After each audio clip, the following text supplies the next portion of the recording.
Hey yo, it's time to roar, get loud, let's ignite. Jeremy B in the house, we keeping it tight. Every weekday at 11, we ready to ride. Lions Talk Live, come and join the pride. Waking up early, it's that morning grind. Tune in to the show, leave the troubles behind. Jeremy B's the king, with the voice like thunder. Every word he spits, it's a lyrical wonder. Got the lions around, sharp and fierce. When we hear one pride, you can't help but feel your heart pierce. Talking all the topics, keep it real, keep it raw. With a lion's mentality, we're ready for the roar. One pride, it feels right. Jeremy B bringing the heat, morning light. Every weekday at 11, we taking flight. Lions Talk Alive, yeah, we ready to bite. One pride, hear us loud. Jeremy's in the zone, making us proud. This is a Huddle Sports Network broadcast. You can find us on Roku TV, Amazon Fire TV, Facebook, and of course YouTube. Get all your NFL news here first. That's right. It is the Super Bowl review edition of the NFL Roundtable Talks. And as a man of his word, let me introduce the one, the only, Michael Denton Edwards. How you doing, MDE? You know what? I'm humbled because I was bold enough to bet against the Nostradamus and Megan, but I did it. I stuck to my word. I stuck to my guns, and I'm paying up. Here I am. Look, there it is. There's Paul. Paul, before I get to Megan and before we get to the Super Bowl review, I want to say I am thinking about a Saturday evening MLB show, and I would love you to be a part of it. Come during the off season once baseball starts.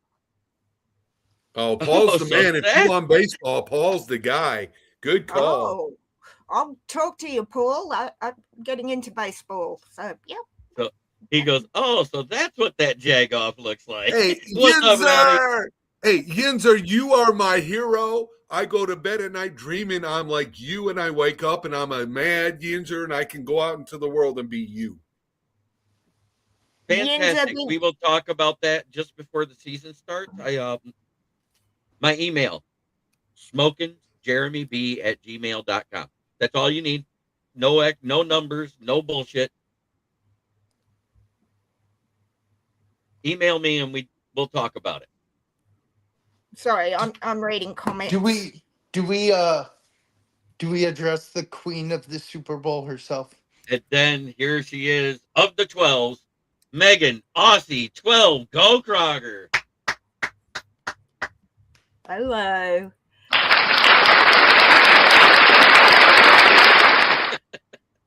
There we go. A round of applause for you. A small round of applause. A small round of applause. Go ahead. Shout it out. Look, I've been up for 4 days, not because of the Super Bowl. A friend of mine had an eyeball burst due to a catastrophic dive injury off South Africa on Sunday morning, our time. So I'd been up 4 days, but yes, it was parade day in Seattle, and I really wish I was there. I've got all my friends who were there sending me stuff. But yeah, what a year. From they won't win more than 4 wins all year to we only lost 3 times.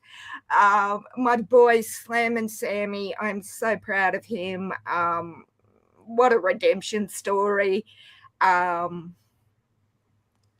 Loved him since USC and so proud. And yes, my Aussie punter, who should have got the MVP, but I wouldn't have been upset if Jason Myers got it. Michael Dixon, who I did know in Sydney. It's just a great time. And of course, our 50th anniversary year was this season as well. So it hasn't sunk in. Like, I've got 67 jerseys, Seahawks jerseys. I've got Charles Cross on today. So, yeah. And you're adding one more coming up soon, you said. Yes, I'm getting the black I keep calling him Michael Jackson. Michael Dixon, number 4, the Super Bowl jersey. Yes, very excited. I'm just so proud of Mike Mack. It was his 2nd anniversary of being our head coach last week, I think it was. So if you Last want to week. keep up with the Seattle Seahawks news, she is a moderator and occasionally on the program. The Hawks Nest is the channel on YouTube. Yes. Hey, I shout Thank you out for you. Thank you for visiting, Jeremy. We had thousands in, and Jeremy was one of them on our Super Bowl stream. And Brandon said for me to tell you, when we do Behind Enemy Lines, when we play, he'd love to get in touch with you. Absolutely. Give him my we'll- email. You got the permission. Yep, I'll pass it on. And maybe he could be on my Friday night show when I do my game preview that week too. So that way we can. I'm sure you could work it out with him, but yeah, he was because he said, and I'm like, oh yeah, that's Smoking Jeremy B. He's a Lions fan, but he's allowed one mistake. Oh, I kid. But yeah, no, it's great to see you there, and thank you for coming. And you're welcome anytime. You know what? I'll give my thoughts later. Well, this is WVOGS 18, Will Vogel, also known as BCP. Hey, now, I got to tell you this, because he does have that cleft chin. And he came under my wing when we first started. I thought you were going to say the triple chin, Jeremy, no, and I was going to say thank God I don't have one of those. Anyways, when he first started, and Leonard was with us, he nicknamed him BCP, and I was, what is that? He goes, the butt chin Padawan.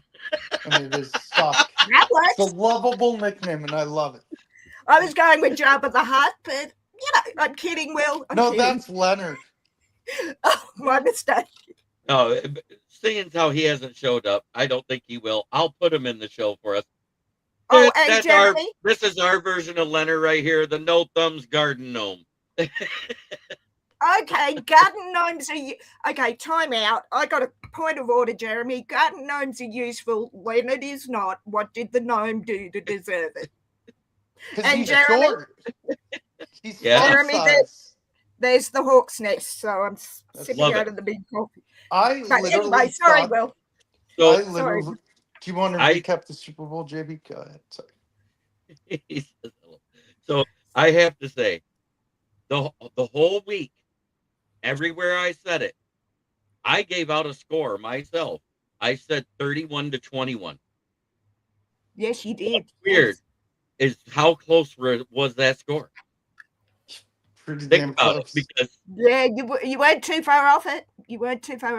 I said it would be a double digit. I said it would be a double digit win automatically. I did not expect 16. I said 10 to 15 maximum. But what I loved about the win was it was 12 years since our last win. And of course, the number 12. It's right over there. I thought. And it was revenge for that first Super Bowl that Russell Wilson lost you. Oh, I didn't even think of that. Yeah. Oh, good point. I didn't even.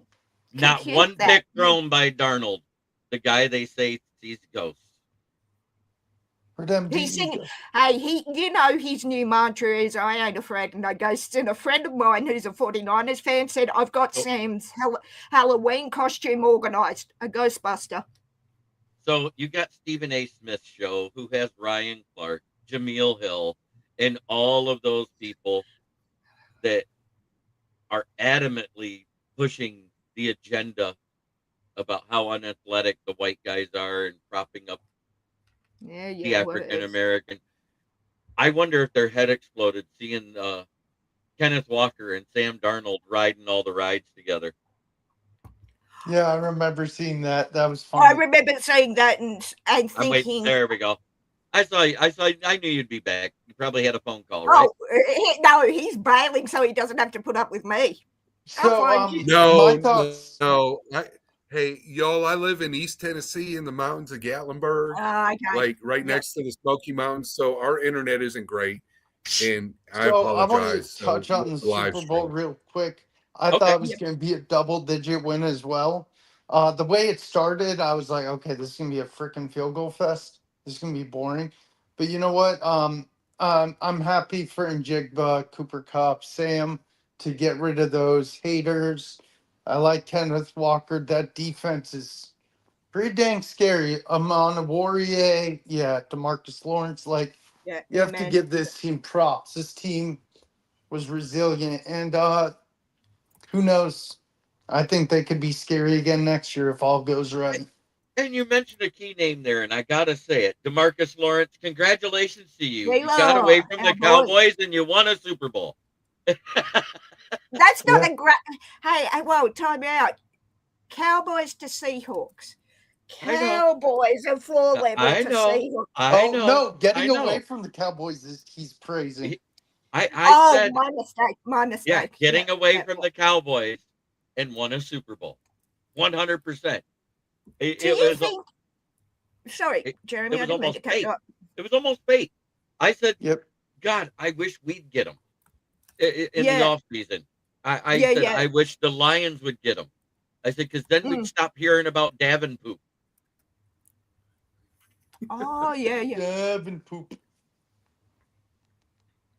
I'll take your bet because the Seahawks are going back to back. We took it in Levi's. We're taking it back to back at SoFi just to really annoy the Rams fans. So that bet's on, brother. Let's go. Well, if you look at the one that they put out during the Super Bowl, that logo, before they did the aqua stuff the next day and everything else. Yes. If you look, it was half Lions blue, half orange.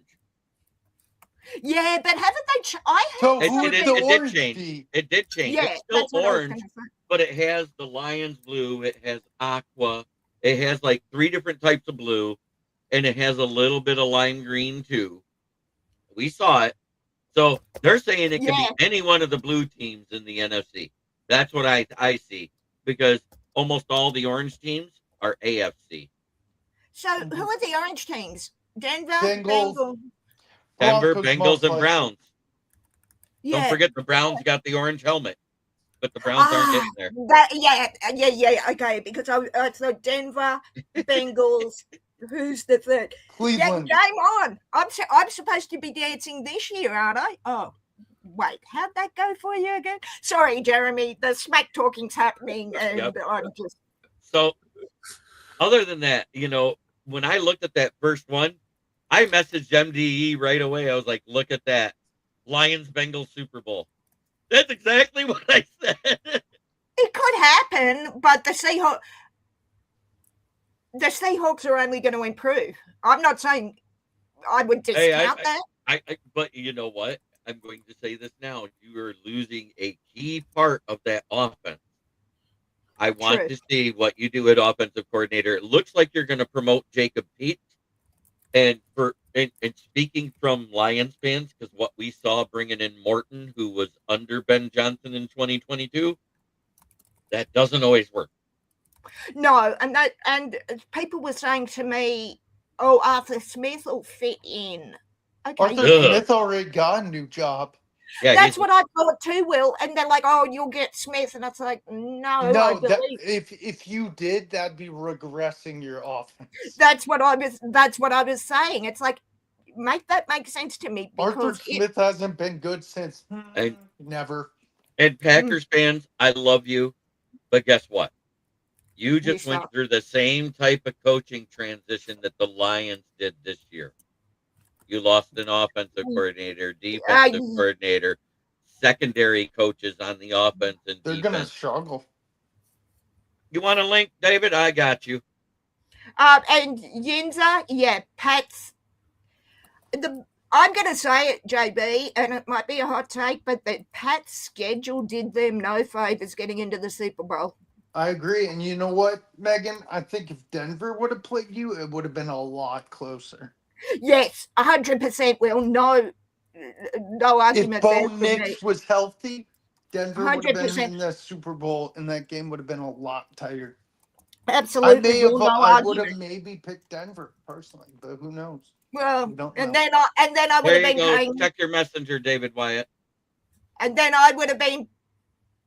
Then I would have been paying you out too, Will. I would have added you to a very long list.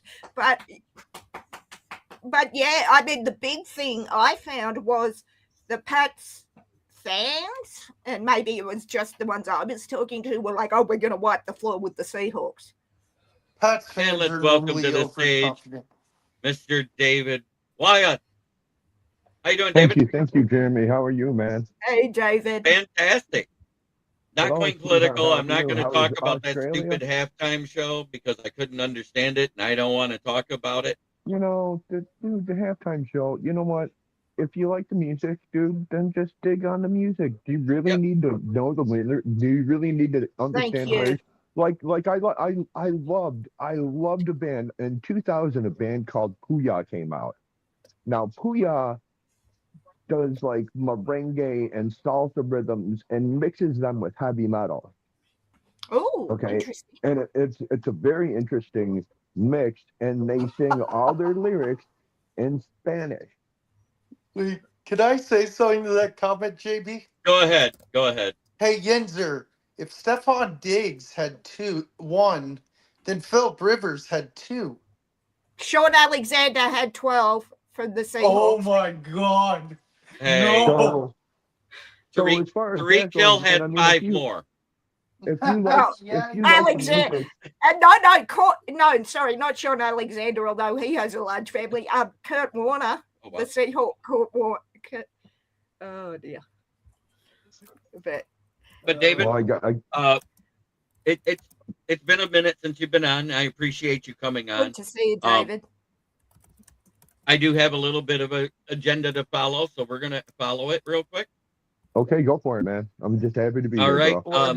Longest playoff droughts in the NFL. Let's start with the number one. They haven't been in the playoffs since 2010. That is the New York frickin' Jets. Wow, I don't see that drought Browns. ending this year. I don't see that drowning or ending, rather, the drought anytime in my lifetime. I'm 50, so I'm being generous. Well, I think it'll end, but New Not for a few years. New York's just a big mess, dude. It just really is, and I mean, Okay. when you have to get the coaching in, like it's been proven in Chicago, like it's been proven in Detroit. You have to get the correct coaching into the building. Yep. And I don't know if Aaron Glenn is it. I love making this joke, and bear with me as a Lions fan. The best part about AG firing his coaching staff is he got to fire Dre Bly again. Yeah, I did. Right? Because that was his secondary coach. And he fired him here as secondary coach 2 years ago in the 2024 season. Now he fired him again in 2026. Who's next after Jets, JP? MDE, what do you think about that? The Jets, do you see them getting in this coming season? No, I really do think they make a push for Malik Willis. I think that's the next quarterback because with the draft, the way it's set up, they're not going to get Mendoza. Mendoza's going to the Raiders. Everybody knows that. And they're not going to jump down and take a chance. I think the best quarterback in the draft available, other than Mendoza this year, is Nussmeier from LSU. I really do. Yes. I'm going to throw a caveat. I think one at the same level of him that came out of a lesser school and then transferred into the SEC, Trinidad Chambliss. Well, if he doesn't, but he's going to win his court case and he's going to get a 6-year. He already lost it. He lost it Was that? Oh, did that? He already my had. bad. I did not. He already had 6 years of eligibility. So I would take Chambliss. But I was reading about a guy that's going to get his 9th year of collegiate eligibility, man. But that's a different story there. Oh, because the way Chambliss played in the college football playoffs and commanded that offense, he showed NFL readiness like we haven't seen in a long time. Yeah, Mendoza had it, but he had tools around him. If you look at Chambliss and all the chaos of Ole Miss went through when they lost their coach, when Kiffin left the way he did, that guy's an NFL quarterback. And you're right. If the Jets draft him, I could see that. But they're still not a playoff team with just a quarterback. No. They need They need so much. Yeah. They need good assistant coaches with AG. We saw that Steve Wilkes, there must have been a miscommunication between them. And you also saw that going with a rookie OC when you're a defensive-minded coach is a huge Never mistake. worked. It was. I think AG, he really thought that defense was going to be something special and enough to carry them. But you know what? He just didn't have it. He didn't. And I believe in him as a coordinator, not as a head coach. Aaron I'll Glenn, say yeah, that. you know. But see, you know, Uh-oh. and I think there's a Can't- there, I Can't think Yo, there's who's a-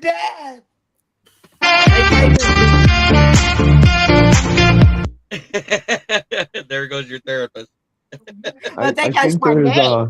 Forget the therapist. My neck just went out.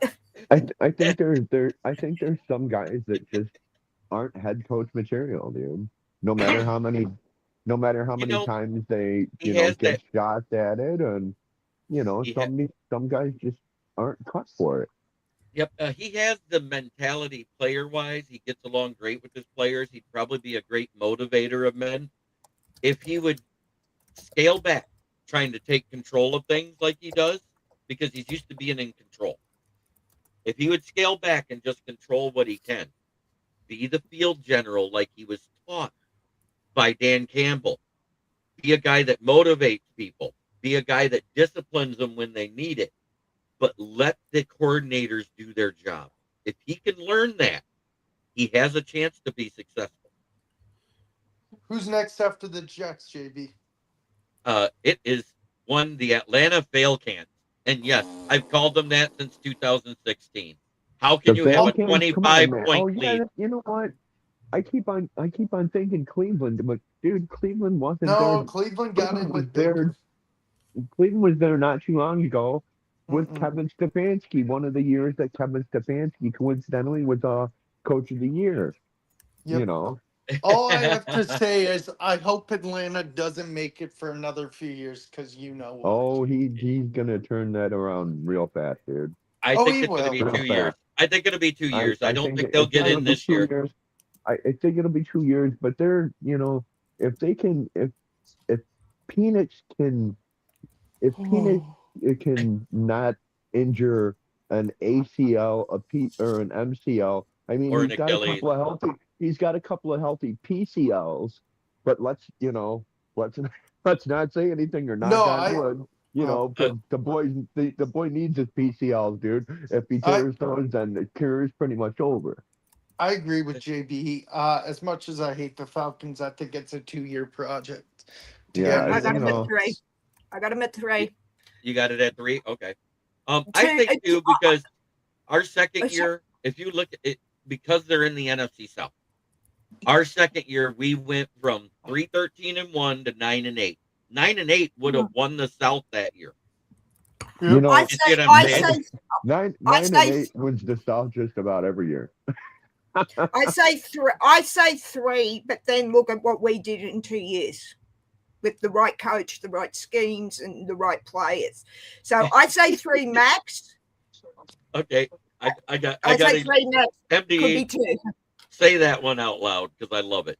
Cleveland's better off joining the UFL. I mean, their roster is probably about the 6th out of 10th place team. There, they can play the Battlehawks and they can play the Who all spring long. But until their front office gets a clue, they don't have a chance. How are you going to draft Shaduki Sanders, put him as your third-string quarterback? Dylan Gabriel couldn't throw a ball 8 yards if his life depended on it. And then you bring in Sanders. Oh, he's great. He's great. What did he do? He threw hang on. negative quarterback rating. Dude, he played in the Pro Bowl. It's 8 yards. Played it the prophylactic bowl. I could have played in the prophylactic bowl if somebody would have given me the chance. Dude. I was going to say it's 8. Okay, wait. So the only reason he made the Pro Bowl is Josh Allen and Trevor Lawrence said, "I'm not going." And you know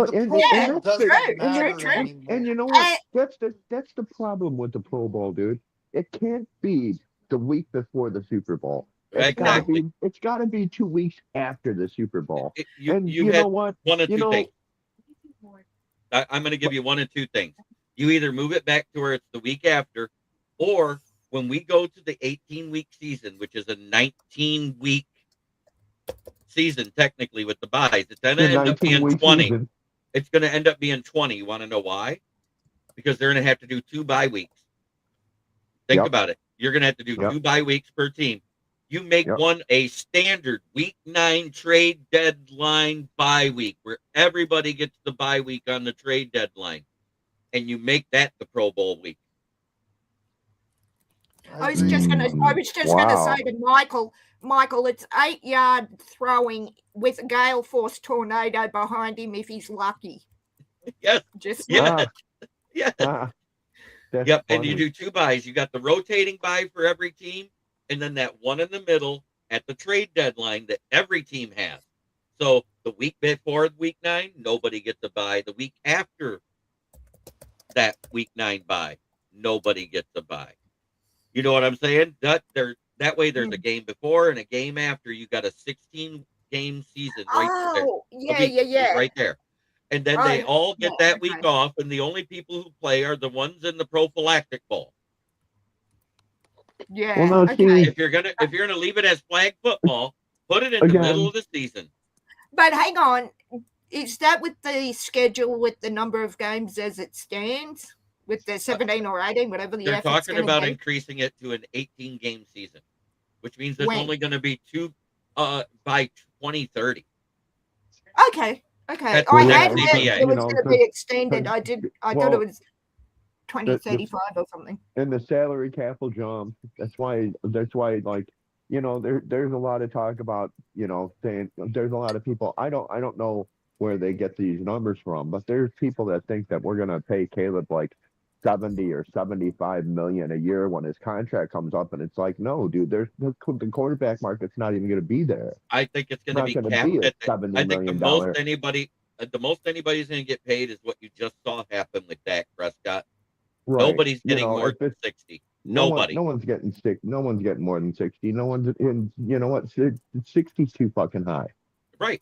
I mean, 60's too high. You know, if you look at the way that a lot of the teams that are good with the cap have done these big contracts, it's been low the first 2 years, a balloon payment. They restructure that down to make it normal and extend it out, and then everybody's only making like $44 million a year.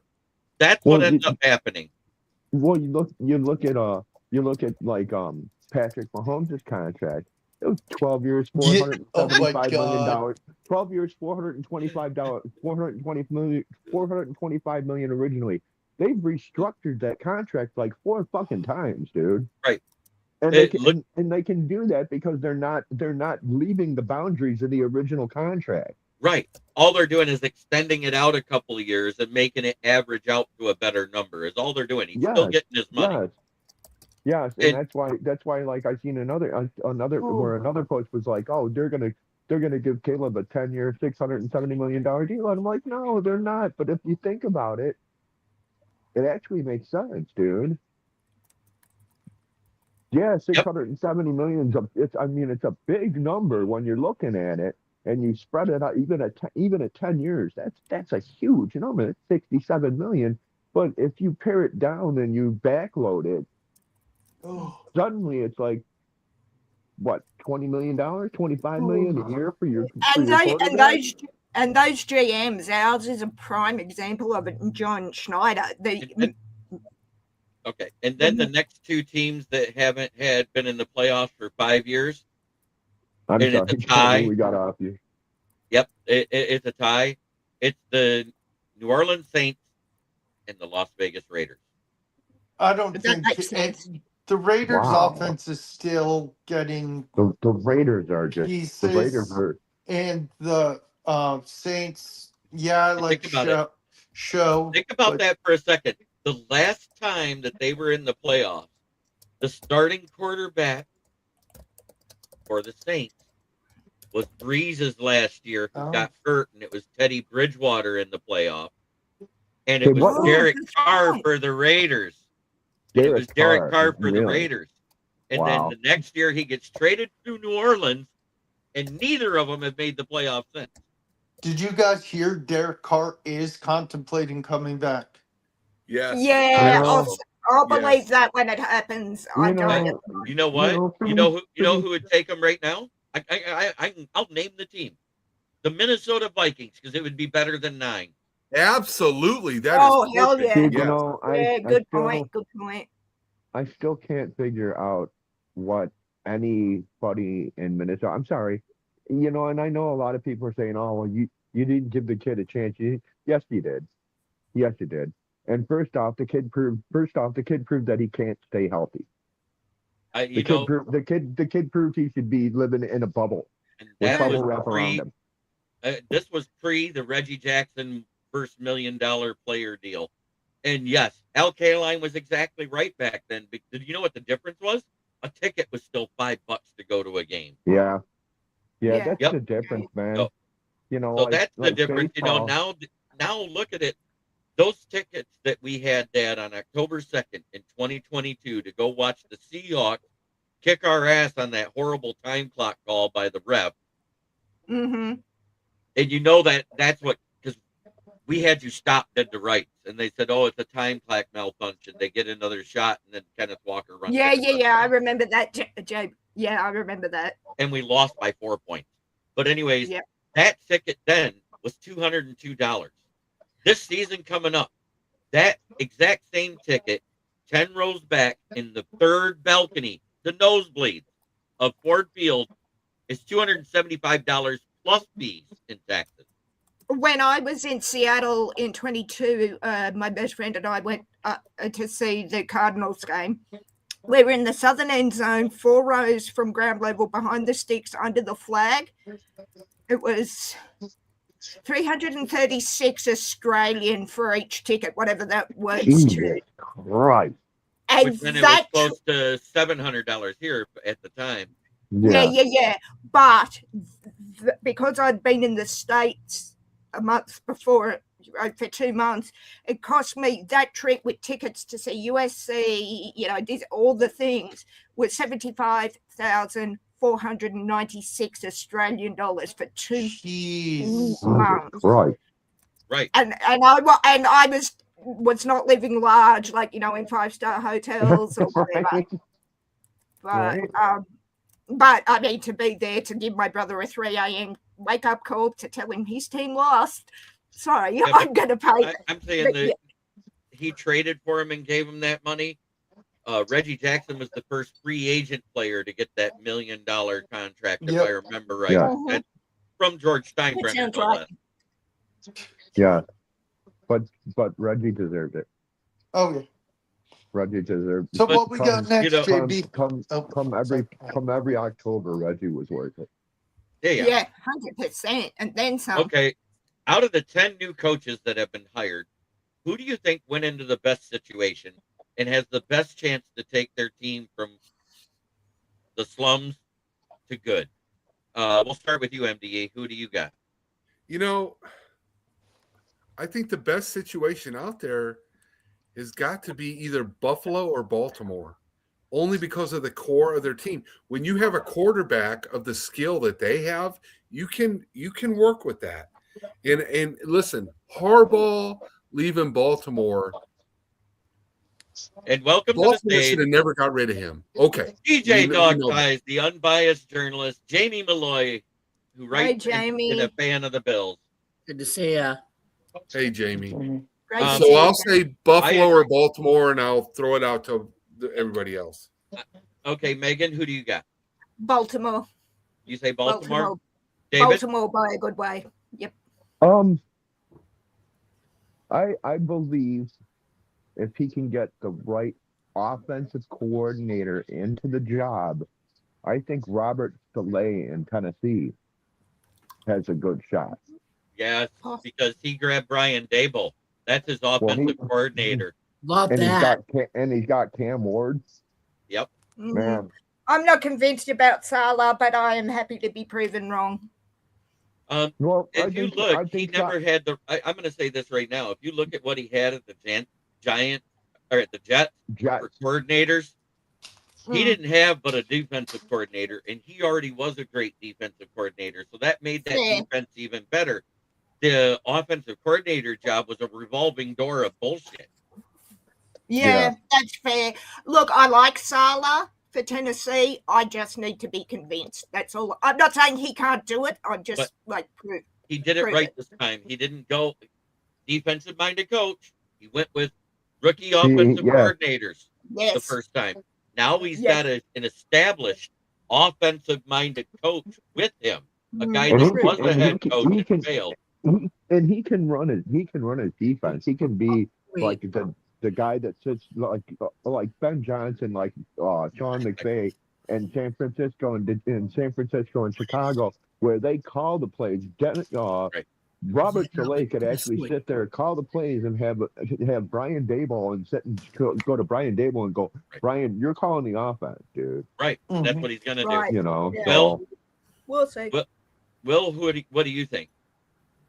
I'm not saying they're going to win the division per se, but I think they could fight for second. I say the New York Giants. I don't mind that pick either. Because you got a good young defense with Abdul Carter, Brian Burns. Yeah. You got Lawrence, and then you got Dart if he can stay healthy, and you got Scatterboot, and then you got Neighbors. You just need another solid receiver, and that offense could be pretty solid. I actually did say Chicago and Patriots last year. But I thought Chicago was going to be out of the basement. I said this on this very show. I remember you saying it. I actually said they could be as good as second place. What I did not expect was our first place schedule against the three first teams we had, that we'd go 1-2 while they went 2-1 versus their fourth place team outside of the divisions that we played. And if you look at it, the two that they beat by 3 points total combined. Am I lying, David? You're not lying. I heard you say it. Question, dude.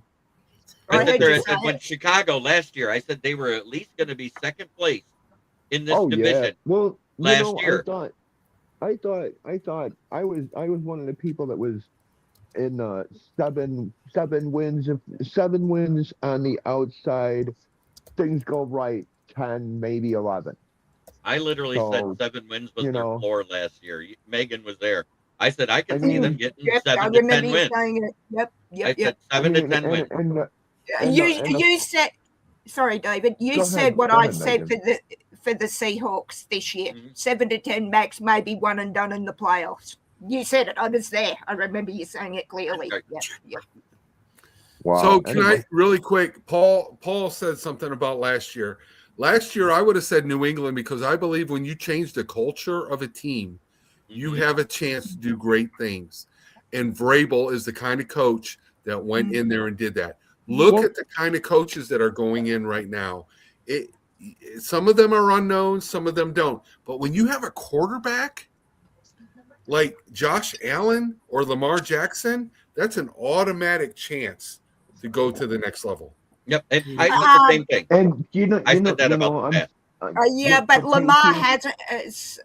I love Lamar. I've got his bobblehead there. He hasn't gone to the next level. I don't know if he's stalling. There's the potential there. Yeah, agree.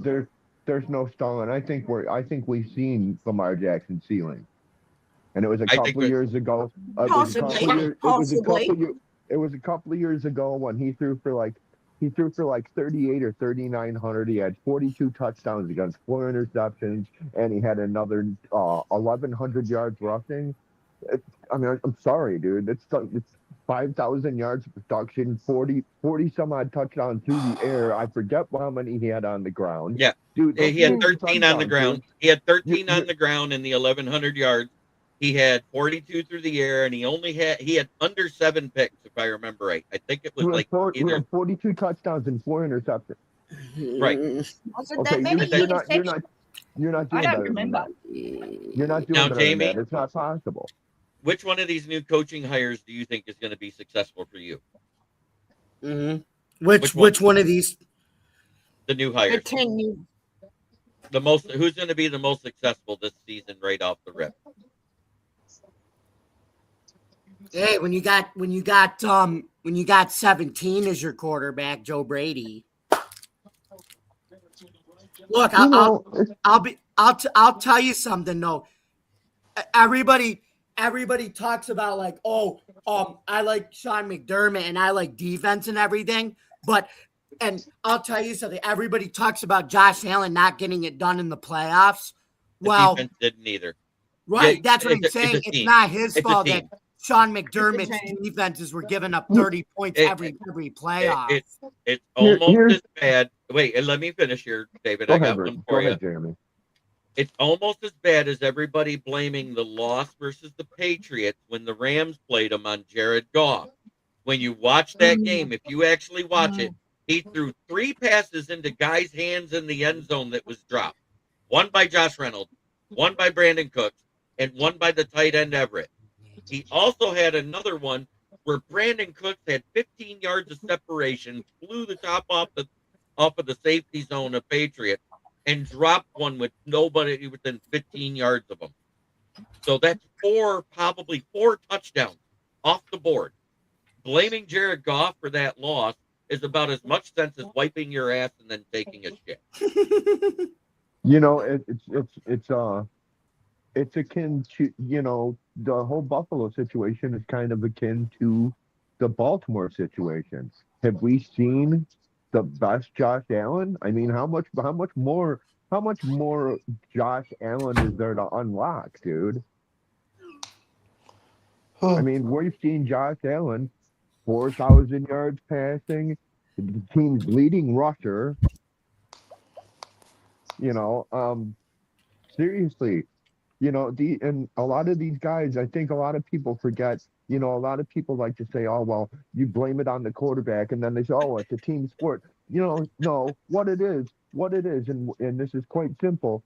If you have a good defense behind you and you're a halfway decent quarterback, you jack yourself up because you have a defense behind you. Suddenly, oh, you're an above average QB. Take Megan Seahawks, for example, Sam Darnold. Yes, yep. Sam Darnold. Amen. And he finally had an offensive line and a defense and a running game. He had all 3 aspects of that. And I'm sorry, I'm probably going to piss Megan off. No, it wouldn't be the first time, darling. Won't be the last. Come on. Jason Myers should have been the MVP of that fucking game. I agree. I mean, look, I love K9. I love K9, but I'm with you. Or, as I said, my boy from Sydney, Michael Dixon, for those punts. Yep. Michael Dixon for the punt, flipping the field. The Australian punters, man, they know how to coffin corner. I love that. Yeah, I asked this to check his family tree if he was related to Jack Fox. He had so many coffin corners in that game. Jamie, you weren't here when I said I actually knew Michael Dixon for a few years when he was playing AFL for the Academy in Sydney. So I'm very proud. Very proud. So on top of that, you know, I personally feel like it's either going to be John Harbaugh or it's going to be Joe Brady.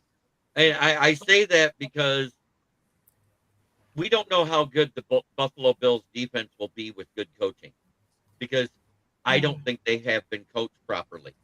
They have talent on that roster. They have had injuries. I think it's more about the coaching on the defensive side of the ball, because Sean McDermott was a defensive coach, and I think he put his hand into it way too many times, overriding his own defensive coordinator. He just wanted to nickel and dime his way, and that's not going to work. But luckily, we brought in Jim Leonard, and even though he's a 3-4 guy, he's more of an aggressive, you know, bring pressure, and they're not. And like I said, they're not going to nickel and dime as much. And that, like I said, I'm not worried about, you know, what's going to happen in their first year in the regular season. I think the defense is going to come together. I judge if he can run that scheme in the playoffs, and it helps them, you know, with if they blitz a lot during the playoffs and they don't nickel and dime, that's what's going to help. The scheme is going to be better too. Right. Who so far has been like your oh wow moment as far as coordinators that have been hired by a team? Who was your oh wow? Go ahead, MDE. Go ahead. Oh, Petsing, and I'm not just saying that because I'm a Lions fan, because I didn't see that coming. For Holmes and Campbell to get somebody that fit what we already have and to bring him into the culture. And he just has that look. I'm sorry, maybe it's because he's bald. What's up? Oh, good God. Maybe, Whoa, right? whoa. Right? Maybe it's because he's got that Dr. Evil Megamind look. The guy just feels like he's the right fit for what we have. And look, I want Kafka to be with him. I want Megamind. you, I want JB? Dr. Evil. That was to me. do the Wonder Twins. Let's go. That's the best offensive coordinator hire right now. And you know why? Because he reminds you of another Ben Johnson type, young and thing like that. You know what? Yeah. If you look at what they say he does, and Jamie. what he did when he had a healthy running back in Arizona, 12 and 13 man personnel. That was the bread and butter of Ben Johnson's offense when he was here. Pre-snap motion.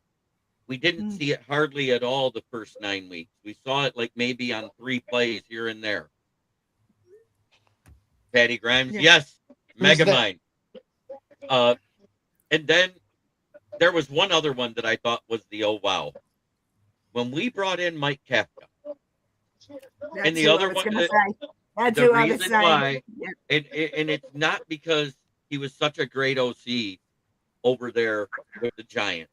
He did a good job getting that offense rolling once Brian Dable was out, because look at what they did to us. How many yards that Jameis Winston put up against us, and we had to go to overtime. Jameis looked like he did in college when he wasn't throwing picks every other play. I have a question for just JB on this. JB, I saw the Panthers hired Darrell Bevel. I don't know much about him. Can you tell me about him? Darrell Bevel was a good offensive coordinator that was handicapped because Matt Patricia refused to let any of his offensive coordinators when he was here have any creativity. He literally, when we had Jim Bob Cooter, if you remember the last year with Jim Caldwell, we had one of the most electric offenses there was out there, and that was without Calvin Johnson in 2018. And the first year he's here in 2019, we had the most vanilla play calling ever. And when he did his exit interview, when he was asked by somebody, he goes, well, Patricia told me to tone it down, that it was too electric for him to handle. What did he mean by electric, though? Like, what does that even mean? That his brain couldn't process a complex offense. Let's put it that way. Oh, basically. You know, he was the Seahawks offensive coordinator for Pete Carroll, right, Megan? Yep. I don't know if you knew that. Darrell Bevel. What was his name? Sorry, what was his Darrell name? Bevel. Oh, yeah. That's why I'm thinking. I'm going to throw it on the 1 yard line instead of give it to Marshawn Lynch. Darrell Bevel was sorry. a good coordinator that got screwed. Darrell Bevel was a great coordinator that what the heck? Wherever he went, and I guess it was Detroit, and he got I don't know, because before he got to Detroit, people were talking next head coach kind of shit. Yes. And then whatever happened, you know. I mean, so, I think that what's going to happen with Kafka is he's going to end up being our passing game coordinator, since we don't have one right now. Mark Brunello was Would he work in that, though? I'm just trying to think. He signed as an offensive assistant. He used to be, right. And he was the quarterbacks coach for Pat Mahomes his first 5 years in the league. Oh, was he? I didn't know that. Yeah, he's off of the Andy Reid coaching tree. Hey, Jeremy, did you hear that the Packers hired Luke Getsy to be their quarterbacks coach? Yeah, well, that's because they lost both of them this year. Dude, Luke Getsy. Oh, dude. A backup quarterback. Luke Getsy. Right at the Packers. I'm just not merely suggesting that the. You know what's funny? Hey, Jeremy, you know what's funny? I know some old school Packer fans, guys from that were Packer fans in the 70s when the Packers were dog shit. Mm-hmm. And they've actually said, dude, what's happening right now reminds them a lot of what happened in the 70s. they'd have great defense and shit offense, or they'd have great offense and shit defense. And that's what's happening now. I think policy made an absolute mistake extending LaFleur and Gutekunst. I think it was a bad move for somebody that says, "Oh, I want to go to Super Bowls or compete for Super Bowls yearly." You just signed two people that have led you to nowhere consistently for 5 years now. Yep. And I liked what they were doing with their personnel last year with policy taking over as the president of football operations. I liked the moves they were making. All of a sudden, they were trading for people. They were making moves. But look at Rashawn Gary. As soon as Parsons got used to being himself again before the injury, Gary disappeared 2 weeks before Yep. Parsons got hurt. And then Yep. once Parsons got hurt, he was a no-show even in tackles for loss. Dude, He- dude, go ahead, bro. I'm just saying he fell apart, and I don't think they're going to re-sign him. And I don't No, think it was- anybody should. I don't think anybody should pick him up in the North, even though he knows that defense. Because guess what? He's going to be like Marcus Davenport. It's when they were playing us at the end of the season, everybody's like, "Oh, well, Rashawn Gary's going to have a great game," and it's like, dude, Rashawn Gary hasn't had a quarterback sack since Halloween. Right. And it's funny you mentioned Halloween. How is he going to be? How is he going to be anything, any kind of a threat at all? I laughed at people. I was like, dude, he's not even going to touch Caleb. He's not going to touch him, dude. Who touches him, dude? Okay. We faced Max Crosby. He never touched him. We faced Myles Garrett. He never touched him. We faced Micah Parsons. He never touched him. Who was the only defensive end that hit Caleb Williams 3 times this season? I don't know. Aiden It was Hutchinson. Hutchinson. Aiden Hutchinson. Once in the first game, twice in the last game. Yep. Anyway, JB. Say what you want. Say what you want about Aiden Hutchinson. He finished with more sacks than Gary that played all year. He was second in sacks, I think. He passed Nick Bonito. What's funny was Montez Sweat had 10 sacks this year, dude. He had less sacks than AQM. Dude, and I'm sorry, Green Bay, they kind of hamstrung themselves like we did when we traded for Mac. Because now they have no guys for 2 years. They have no first-round draft picks for 2 years. Right. Now, Green Bay people can say, "Oh, well, that ain't going to matter because Goot doesn't draft well in the first round." Well, now Goot doesn't have to draft well in the first round, does he? Yeah. Because he no longer has that option. And there's Green Bay people that, "Oh, they'll trade back in." With who? And Who wants your second-round picks? And the wow hire for me that I thought was bad, Frank Wright as an offensive coordinator in the NFL. Yeah, that was weird. That's a great move. That's a great move. That absolutely blew my mind. It's like that is a maybe if I fantastic move, dude. It's brilliant, but it was, for me, it was so unexpected. And then the other oh wow in the bad way, Nathaniel Hackett to be the offensive coordinator of the Cardinals. God, he has a previous relationship with Mike LaFleur. That's why. You know what? Yeah, I know. That's terrible. Hang on, time out, Jamie. Hey, His Jeremy. old man. His old man had a relationship with Pete Carroll at USC. Look into how that ended up. I'm just saying. Hey, Jeremy. Mike LaFleur just worked under Sean McVay. So okay. You know what's my other low key bad move, dude? John Harbaugh hiring Matt Nagy to be the OC. Yes. I mean, come on, wait a minute. dude. I mean, he just hired the Techno Bowl playbook. For as You much, said he hired for Nagy because of his head coaching experience. That's for why for he as, hired I oh him. my know. God, for as much as John Harbaugh was an absolute brilliant hire for the New York Giants, him naming Matt Nagy OC is an absolute blunder on a catastrophic list of Not blunders. everything he did at Kansas City was his fault, though. That team was Yeah, falling Dude, apart. oh my God. David, I want to ask you something. Go Where ahead. did us Lions fans hear the fact that Matt Nagy has a Tecmo Bowl playbook? What fan base started it? It wasn't us. No, I don't know. It was your fan base. It Well, was your well, fan I base. They were wouldn't the doubt. Bears. Oh, I They were like, wouldn't Chicago. doubt it. I wouldn't doubt it. Our fan base. I'm sorry. I love our fan base, but sometimes our fan base are like the biggest brainless dolts on the fucking planet. I mean, there's still people that are calling for the Tyson Badgett to start, for Christ's sake. he sat there. They said this was his playbook. He had the slant. He had sweep left, sweep right, halfback dive, and the bomb. And if And he any of them and failed, the game was over.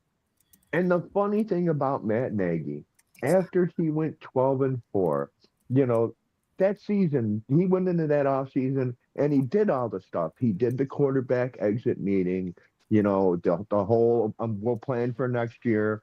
After his second year, he didn't do any of that. Right. He Being an discounted offensive that. coordinator He is different he than said being a head he coach. he It's said not he about what said you do as a head coach, it's what you do as an OC. That's the he difference. said you know what? Oh, Paul, I'm sorry. You know what? This is my offense. This is my offense. It's easy enough and it should work for everybody. And That's okay. sorry, I'm being a jerk. it's Sorry. not. I mean, once you get, used to the fact that he's gonna do these play calls so often, Wow, and Megan. God thank you that you have John Harbaugh for second half adjustments because Matt Nagy was one of the worst coaches at second half adjustments on the face of the Yes. dude. I'm sorry, him and Matt Eberflus were fucking terrible. Oh my Absolutely God. no second half adjustments. That's the one thing that I loved about Ben Johnson this year There's, is whatever we did in the first half, dude, come the second half, it was a different story because somehow they fucking figured it out that's and the it was comment of the it was night, fucking No. Jimmy. over. And I know. yeah, but But hey, David, I appreciate you. Because you haven't sugarcoated anything about what was bad with Chicago. no, dude, no, and I won't. And that was the funny thing. A couple of years ago when you could do lives, Mhm. within Facebook and you could have people on your live and everything. Dude, I would routinely, and this was when the Bears were bad. I was just like, you know what? The Bears looked like shit. I went on one night after a Bears loss. I think we lost to the Chargers. And it was terrible because we should have won. We were up by like 14 and lost by like 8 or some bullshit. And I went on a live directly afterward from a bar I was at, and I just let the Bears have it, dude. I let it go, and people were like, "Dude, oh my God, you call yourself a Bear? How can you say that? You say you're a Bears fan. How can you say that?" It's just like it's because I'm a Bears fan that I can say that. Yep. I say it as a 12 fan or as a 12, and the 12s tear me apart. And it's like, you look at the rose-colored glasses. I'll look realistically. Sorry. So Sorry. I hope this year you guys draft a left tackle who has longer arms than a T-Rex. That's all I got to say, Paul. 8 and 9 Oh, I was gonna say, with a first place schedule for the Pats next year. Yeah. yikes, 8 and I 9, just and they're thought, going to miss the playoffs. I think they'll make the That's right. playoffs. You guys got Will Campbell, dude. No, You guys actually, got the last two Super Bowl runners up have missed the playoffs the following year. So what are you San Francisco implying? and Okay, Kansas just a City. second. Will has to head out. Go ahead and shout out your channel again, Will. Take care, Will. WBogs18. I do comics and other stuff, but I'm here on Wednesdays and Fridays. Take care, Will. You ever want All to right. invite me into anything, man? Just drop me a link, brother. Okay, I'll think All about it. right, man. Take care, Will. Yep. Okay, now, here's one. here's one that, because it's the super early NFL prediction season. Who's your super early favorite for MVP? My super early favorite for MVP is probably going to be Matt Stafford again. The betting odds have Josh Allen as the favorite. Yeah, but That's where I was at. But Jamie, they had Allen before Stafford this year too. Maybe one year. So I'm just saying, with you look with everything the Rams have, Puka, Devontae Adams, he's still in another season. They got the good tight ends. They've got a good offensive line. They've got that great defense. As long as Stafford doesn't do the Stafford things to lose the division at the end of the season, he'd have won it in a landslide instead of it being as close as it was with Drake May. how close was it between Stafford and May? There were One vote. Yeah, One that's vote. what I heard. Yeah. Was it really? And you know what's funny? I'm sorry. I'm sorry. All the awards shouldn't be voted on till after the season is done. Well, they because, don't. They are. They are. No, they had to be voted on and everything until after the Super Bowl. Oh, they won't do that. No. It's regular season. Everything it's regular season only. Everything should wait till after the Super Bowl because the playoffs should factor in. I say this because I'm sorry, Drake May looked like absolute shit the entire playoff run. Oh yes, he did. But here's the thing: he was carried by his team the entire playoff run. David, the reason why Drake May lost was the playoff run. They do not vote it to the last week, the week of the Pro Bowl, when they have the award ceremony. It's voted in the last week after the conference championship. Just a second. No, it's not too late. I'm still talking. I don't care, Nick. I'll get you in just a second. Now, is this your show, Jeremy, or is this ran through? This is my show. That's why I'm in the middle. Oh, that's why you get to run overtime too, dude, because it's your show. Right. There's nobody on after me, so they don't care how long I go. Well, see, there you go, man. And I've seen a lot of people. I've seen quite a few analysts say Caleb has a shot at MVP next year. If he fixes his accuracy more than anything. If you look, he had all the good numbers. He had a good touchdown to interception ratio. What hurt him was the 58% completion percentage. If he can get to 63 to 65 in that area, because I don't think that he needs to get to 70. I really don't. I think 70 is a nice number. How many quarterbacks hit 70 fucking % last year? 2? Yep, 2, and 3? one of them was Goff. One of them was Goff. One of them was May. I don't know who the third was. Nick. But hi. Hi, how are you, Nick? Good to see you. Hello. Nick, congratulations on your congratulations. I'm glad your niece is home, right? Yes. She's back home? Yep. My brother. Good job, brother. Hey, Nick, how you doing? I'm Jamie. Sorry, is that you, Michael? Wait. She's trying to ask something. Let her ask the question, please. Sorry, Nick. You said something. You said something about the Seahawks. I didn't quite hear because. Congratulations, Thank you. Congratulated the Seattle fan from Australia. I'm trying to listen, but there's a lot of crosstalk, and I've been awake for 4 days straight. So, you're riding the Super Bowl high still. If Caleb can get the 5 to 7 yard passes down, it's over with, dude. Yep. It's over with because he has one of the strongest arms in football. He's got a great deep ball. But here's the crazy thing. Go ahead, dude. Here's the crazy thing about the crazy thing about last year with the deep ball. We always hear that Jared Goff doesn't have a deep ball. Do you realize the last 3 seasons he's had the second best completion percentage on yards over 25, passes over 25 yards? 3 years in a row. 1 year it was Pat Mahomes that beat him. 1 year it was Tom Brady, and last year I believe it was Allen. Yeah, that's right.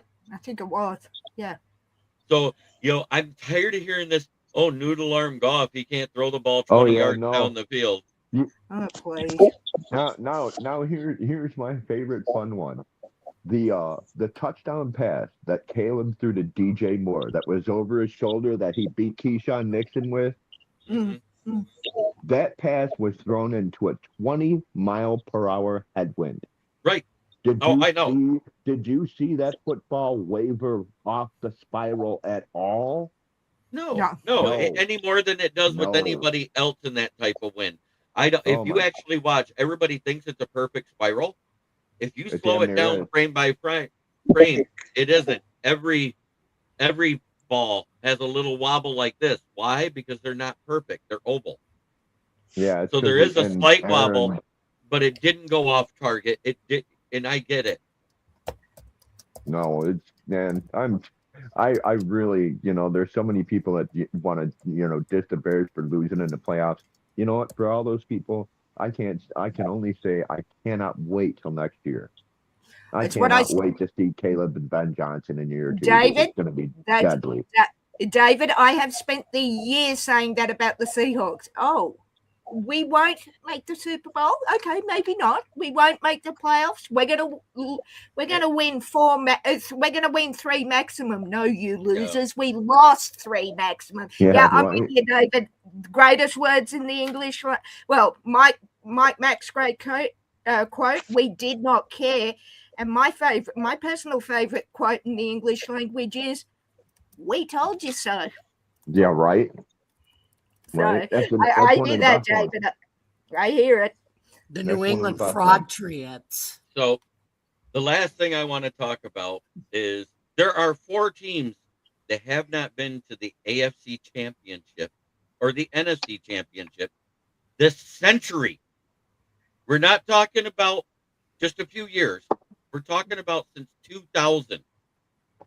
Can you name them? Since 2000, I don't think I can name all 4. Since 2000, I don't think the Lions have made it, have they? Lions, Bills. Lions made it in 2024. Lions have. Bills have made it in 2024 too. They lost to the Chiefs. And 2020, we lost to the Chiefs. So I said since 2000.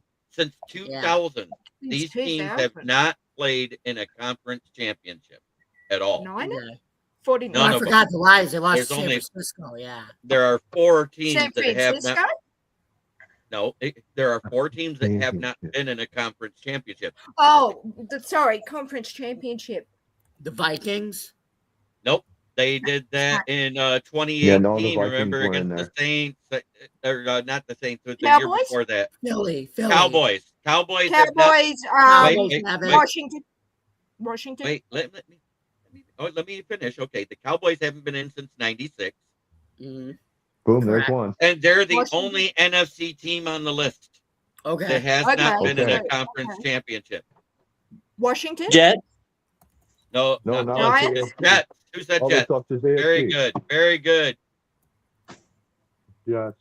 No, the Jets made it back-to-back with Rex Ryan in 2009. Oh, that's right. Okay, so good point. And the Giants made it because otherwise they wouldn't have beat Tom Brady twice since 2000. Yep. The Chargers. Washington? Redskins? The Chargers made it because they went to a Super Bowl. No, they lost to Philadelphia in 2024, Megan, against in Philly. Okay. Yeah, you got to keep reminding me. So you say it's only AFC is all that's left. Teams. Okay. One of them. Nope, the Cardinals made it. Miami. They made it with Miami. Miami hasn't been to the conference championship since Dan Marino. Yep. Oh, good Lord, Wow. that long? 1994, his last year. Speaking of Dan Marino, is Drake May going to be the next Dan Marino? But no. not in a good way. Can I tell you, not in a good way. You know why? I know it's never a good thing to hear that. But yeah, I get it. No, I get to, you know why? Because Marino went to the Super Bowl in his second year, never went back after that and he lost. That could happen to Drake May. Marino was there when I had hair too, their MDE. Cleveland, 100%. They have not been there since 91.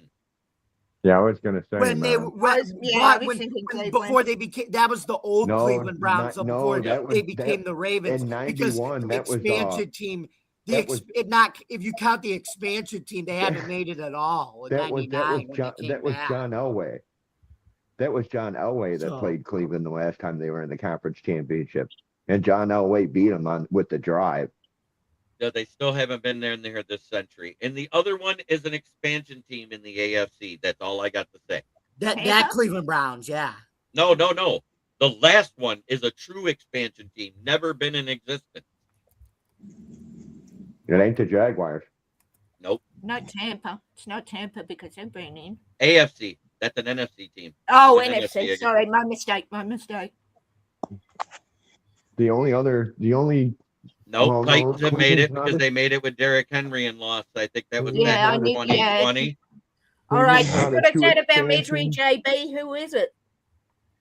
Houston, yes. Yeah. Of course. The last time they were in a conference championship, they were the Oilers. Yeah. Yeah. Yeah. And the greatest mistake they ever made was giving Seattle Steve Largent. Just saying. Just saying. Yeah, I know. Hey, Steve Largent was great in the 70s. Steve Largent is Zorn, 3/4 of my jersey collection of the 68 I own. Hey, he never celebrated. He just gave the ball to the ref, act like you've been there. That's what Steve Largent did. Steve Largent gave it to the commentator. Okay. So give me one parting shot about your team, Nick, whether it's this sport or another. Is there anything you want to say about the teams in Detroit? Well, I do hope we draft Logan Jones like you want. All right. MDE, parting shot. So on purpose, because I had to come on here, first of all, let me just say I won't do a Jamie 20-minute outro, but I will say, Jamie, no disrespect, but I wore on purpose a Red Wings jersey. Oh, it sucks to be. Oh, excuse me. Because let's go Wings, let's go. This is the year. Listen, this Olympic break is going to serve this young team well. They got enough veteran leadership. They're going to know how to bond together. They're going to make a push. And I'm telling you, they got the goaltending with Gibson this year. I'm telling you, this team is going to win the Stanley Cup. You can bet it right now at 20-1. Go ahead. Do it. Make some money, right? Yep. So that's my thing. But football-wise, the Lions, Megan, love you. I will never bet against Nostradamus again. That guy right there. I won't. But Megan, the Lions will beat the Seahawks, the Sea Hags, in Super Bowl 61's conference championship, and they will be doing a celebratory parade in downtown Detroit. And me and Jeremy will be right there, right next to each other, and I will be buying him and Nick and anybody else that wants to join us all the beer they can drink. That's my prediction. Let's effing go Lions. Well, that's interesting. That's interesting you say that, my friend, because we've already won a Super Bowl in the Niners' backyard. We go back to back at SoFi next year. So what dream is this happening? Because I have the Seahawks going back to back in our two rivals' backyard. Because I saw the script. Yeah. I've seen the script too, and there's Seahawks Kelly Green. Yeah, there is. The one I saw has just a very slight line of Kelly Green and blue. Is it the same script that says the NFL is rigged? Yes, that's that one. Okay. But I'm just gonna say, we got called the Buzzards by a Rams fan in another chat, and it was meant as an insult, but it came true because screw me. We absolutely feasted on the bones and carcasses of every team except 3. And I can't wait to play. So, say what you will, but bet on it. Seahawks take 61 back-to-back in SoFi this time next year. But anyways, I think the Pats will be back. I think they'll be a wild card. I don't think they win the division again next year. First place schedule, though. That's exactly why I said that. Because, my God. That's all. And that's exactly why I said that. And that's the same with the Bears. And I'm not saying they're a bad team, but with that defense, if it isn't improved greatly, I see at max a 10-win season next year. Maybe one and done in the playoffs for me, but 10. I'm with you, JB. And that's because the offense is that good. The reason why I said the Patriots don't make it is because look at, like I said, the last 2 Super Bowl runner-ups from 2020, the 49ers and the Chiefs missed the playoffs the following year. Well, here, That's why I said the Pats are not going to make it. It would be the 3rd year in a row that happened. Yeah, and I just think they got something brewing there with Vrabel and the coaches there. They didn't have a lot of turnover. They got that consistency. So that's where I'm at with the Patriots. I still think they're good enough to be a second-place team because I don't think the Dolphins are getting out of the basement anytime soon, nor are the Jets. Yeah. So but, go Hawks. David, give me a parting shot about the Bears. I'm gonna give a parting shot about Chicago sports in general. Since we're leaving football, I'll talk football on the very last thing. Number one, I want to know what direction the Bulls are going in because they sure as fuck don't know. They don't. Number two, I agree. and I see all these predictions about a great White Sox season, and I'm like, where do you people see this at? Because I don't. I don't see where we have a team that's better than our AAA affiliate. Okay, I really don't. The Cubs. I'm sorry, I'm a Chicago sports fan, so the Cubs actually look decent. Alex Bregman, big signing. Let's see what happens. Fortunately enough for Cubs fans, Cubs GM seems to actually think that you can actually spend money and buy a team and get players, where the White Sox think, oh, let's like get our best players, make them fucking stars, and then ship them off. See you fucking later. Thanks a lot. Bye. It's like, really? Come on. They just did this with Louis Robert. Didn't they also do that with Abreu? Jose Abreu? Yeah, they did that with Abreu. They did that with Jose Abreu. They did that with Chris Soleil. Oh God, Dylan Covey. That's just the amount of pitching the White Sox have had run through our system in the last 5 years. It's embarrassing that we don't have any of them left. And now finally the Bears. If the Bears can shore up their defense, and I'm talking the front 4, maybe even the front 7. But, because the injuries to Edwards and the other linebacker that you had on and off the field all year, it hurt. It made it rough. You have nobody opposite Montez Sweat. That's why he only got 10 sacks. God, no. Last That's why year he only got 10 sacks. Well, no, see, that's the other thing, though. Austin Booker continues to develop. I love fucking Austin Booker. But so far, I still say until he gets to that full-time potential, he's a rotational player. You guys need a 3-down guy opposite Montez Sweat. And we need defensive tackles. Yeah, Dexter is good. The other guys are just okay. And the great thing, and this is pointed out, and I love this. Offensively, we don't have anything to fucking worry about at all. You just got to replace the guard that you signed to a 1-year deal. Was that Jonah Jackson, right? Jonah Jackson, he'll get re-signed. I'm not worried about it. We signed Tooney to a 2-year deal the second we picked him up. Right, I know you. I know you did that with Tooney. Is your center on a 2-year deal? Dahlman's on a 3.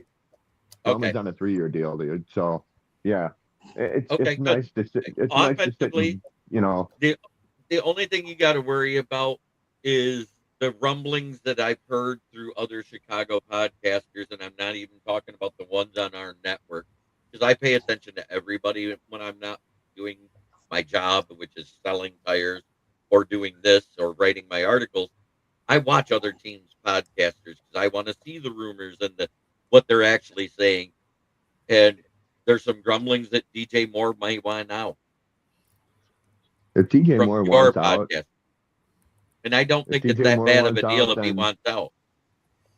if he wants out, then let's swing for that proverbial fence and offer him to fucking Vegas or Cleveland. Well, it's weird because all these people report that Max Crosby says this and Max Crosby says that, but he goes on Colin Cowherd and says, I haven't talked to anybody. Yeah. I don't know what they're talking about. I'm just trying to get healthy and back on the field. Yeah. It's weird that's what you hear when he's in front of the camera, but every time he's off camera, Max Crosby says he wants out of Vegas. He told Tom Brady he wants out of Vegas. And Myles Garrett said the same thing before he got signed. When I posted my draft profiles that I put onto the NFL Huddle or our NFC North Huddle page, have you looked at them at all, David? No, I don't think I've been able to see him, dude. Okay, because I have had him on there. Go ahead, read through them because yours truly found out Sunday, just before the Super Bowl. I am going to the scouting combine as a member of the media, and they're working on getting my credentials to go to Pittsburgh for the draft. Nice. Oh, well done. Good job, bro. Well done. So proud, brother. So proud. Yeah, and Jeremy, can I just take a minute to show in that chat we're talking about Steve Largent and Jim Thorne, my two favorite Seahawks. Yeah. This is the throwback helmet I was talking about. So this is our Ring of Honor. Oh, there's a couple missing. So there's Largent. Where is it? There's Largent there. And Jim Zorn right there. Yeah, Jim Zorn always has a big flowing type of yeah. He's signature. got the big signature, and there's Barry Sanders, all you can read is the B and the S. Bullshit. Yeah, no, I know it's Jim. I know it's Jim Zorn because he has a Bible quote. I got Len Barney from the line. Does he do the B and then like a line or something, dude? Yeah, you see the B, a line, and then like a jagged down for the Y, and then you see the S, and it looks like kind of an A, and the D, and then the R. And there's Len Barney, I think is his name, Barney. Yes, that is why I know what's going on with other teams. I also read the NFL Roundtable posts that they do twice a day, once at 11 a.m. and once at 4 p.m. to get the NFL news. That way I get the latest update. During the season, when we're doing the pick'ems, I actually read off the injury report. Yes. And that way I can actually give better predictions than most. That's why I went 196 and 80 in my pick'ems. I got third place in fantasy with JSN taking that's the number one pick in our draft. Just saying. I don't have enough time to talk football with you, Jeremy. And this right here is a famous USC guy that plays for the Lions. That is ARSB, as in Amon-Ra St. Brown. Oh, the Sun God. Yes. The Sun God. I love Amon. But there you go, Jeremy. USC, Len Barney. USC. And congrats to Sam Darnold. And he was the first for three things. There have been 26 quarterbacks drafted out of USC, and he's the first one to start a Super Bowl, the first one to win a Super Bowl, and he's also the first ginger quarterback to win a Super Bowl. Jesus, God bless that man, Ginger freaking Jesus. That being said, I want to thank every one of you for coming in here and talking football with this old man, because it is a honor and a blessing to do so. Going into my 5th year of doing it now, the 4th anniversary has passed us by. We're sitting here at 2030 something episodes of this show, and I am honored, humbled, and so grateful that people come and talk football with me in the chat, like Paul, Patty, MDE, Megan, Jamie, David, and Nick. I love talking ball, and I speak about it because I only played in high school. I'm not gonna lie, I wasn't even good. I'm not saying that, but I love the sport. You know what I was always able to do is actually play Madden with the cap on and understand the cap. Yep. I never turned it off. I made my trades. I didn't do the clear cap every year. If I had a down year because I had no cap room, guess what? I had a down year because I had no cap room. Same. If you can't do it the way the NFL does it, then don't try it. There's no sense, unless you're doing a pool and you want to make that your Super Bowl thing or your fantasy football thing.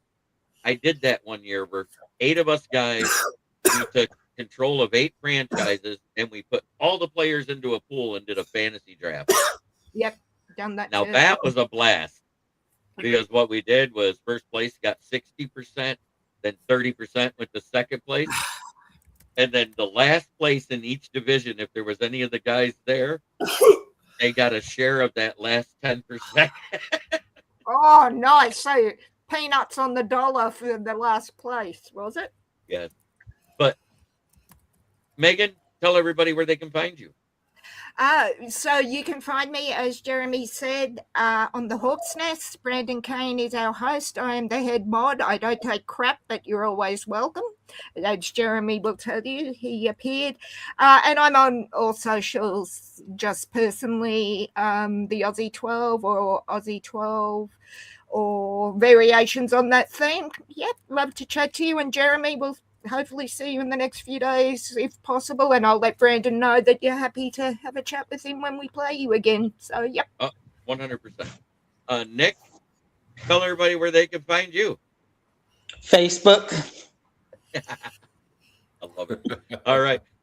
MDE, Michael Denton Edwards. I know that you write stuff for Let's Talk Sports page, also occasionally on Bottom Line Sports. What else do you do out there? So I stopped writing, and I just, you know what? I'm just chilling. Like, I just follow SJB and the Kneecappers Monday through Friday, and I promote and I'm sharing with everybody I know. Like, there was an old lady from Kentucky, 89 years old, came in Dollywood today, wanting to buy tickets to the Stampede, and I'm like, "Hey, do you like the Lions?" And she didn't, but that's okay. But I'm trying. And anybody I can get, anybody I can get.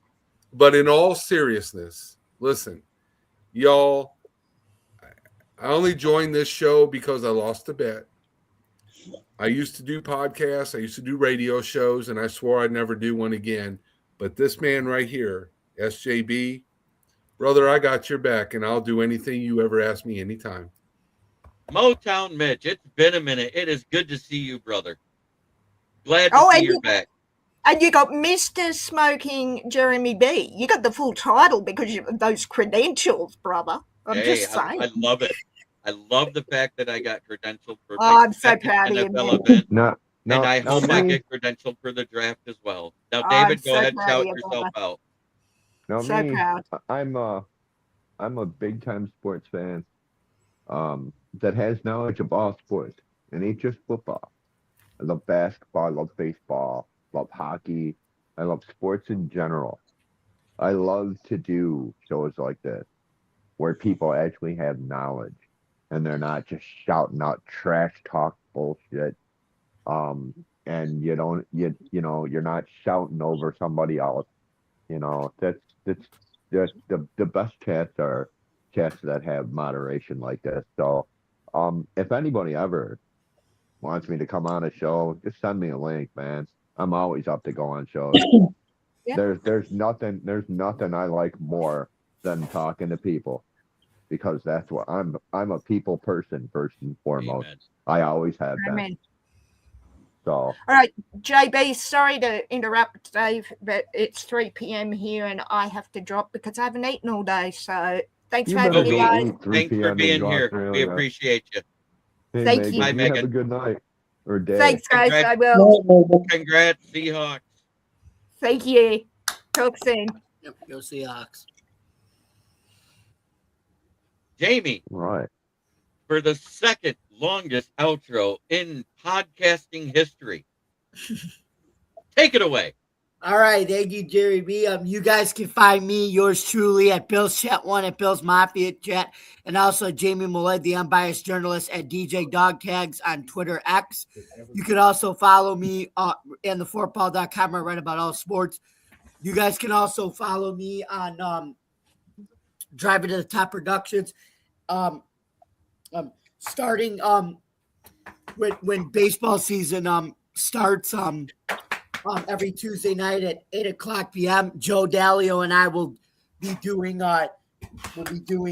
season 3 of the Subway Sports Conversation Room. What's it As I'm a Yankees fan, he's a Mets fan. Oh we God. We talk baseball. Yeah, I know, David. Think You about poor that. guy. Crazy. You poor Yeah. guy. But You poor guy. anyway, and then every Tuesday night at 8:00 p.m. or 9:00 p.m., you can also follow me and Drive to the Top Productions with Jeremy, Adam, and Ken and all those guys that for Open Sports Night. I haven't been on in recently, but I'll try to come on next week. I've been busy with things, and then every Wednesday night here, I'm also available at 9:00 p.m. Eastern time on the Huddle Sports Network for NFL Roundtable Talks, where me, Jeremy, Ken, and all the crew here just talk nonstop NFL news. And then starting on March 27th, Friday, whatever, me, Jeremy, Adam, and Marcus will be doing our third season of the UFL show, and it's going to be interesting, guys. New teams, new markets, new visitors to the Micropoli. We have 2 new interesting rules changes that we're going to be talking about in the UFL. They may be gimmicky, but hey, Rapoli wants more scoring in the game. He kind of wants it like an outdoor version of the Arena League. And he thinks more high-scoring games may help guys go to translate to the NFL better. So we'll see. I think I read that they said something about anything over a 60-yard field goal is going to be 4 points now. Yep, and no punting beyond the 50-yard line. You have to go for it. Dan Campbell would like that. Yeah. All right, and So keep going. basically Canadian football rules. Yep, and then Almost.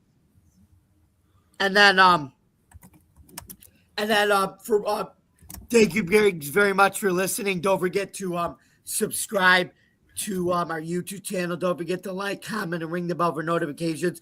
And for more for more of the latest NFL news on the Huddle Sports Network, and NFL Roundtable Talks, you can find us on Roku TV, Amazon TV, Facebook, YouTube, wherever you get your podcasts.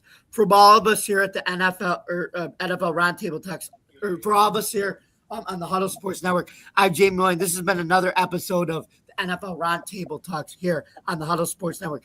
Have a good night, see you next week, folks. Have a good night. And as always, you can find me right here on my YouTube channel, which is Kneecap Biting with the Motor City Lions, where I'm driving for that 1,000.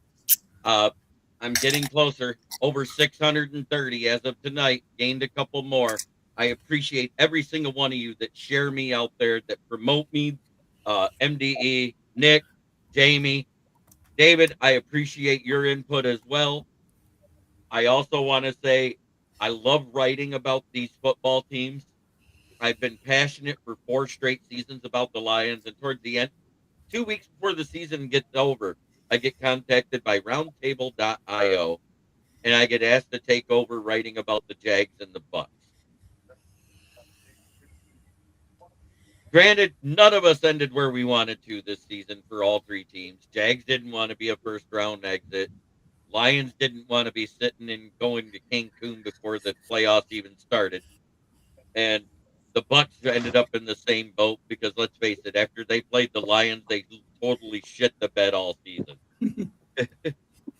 But because I write for three teams, because I have this podcast with an NFL based broadcast that I do the way I do it, that is why I'm credentialed. That is why I'm getting these recognitions. It's not just the show, it's not just the writing, it's the whole body of work combined. And the fact that we're on the Huddle Network, I appreciate each one of you that come into the chat and talk with me and ask questions and drive the topics. And you know what else I got to say? Try every day to be a better person than you were the day before, because that's the only way to make the world a better place. It starts right here. If you do not change yourself, you cannot change the world. Peace, love, and chicken grease, and we are out. See you tomorrow at noon.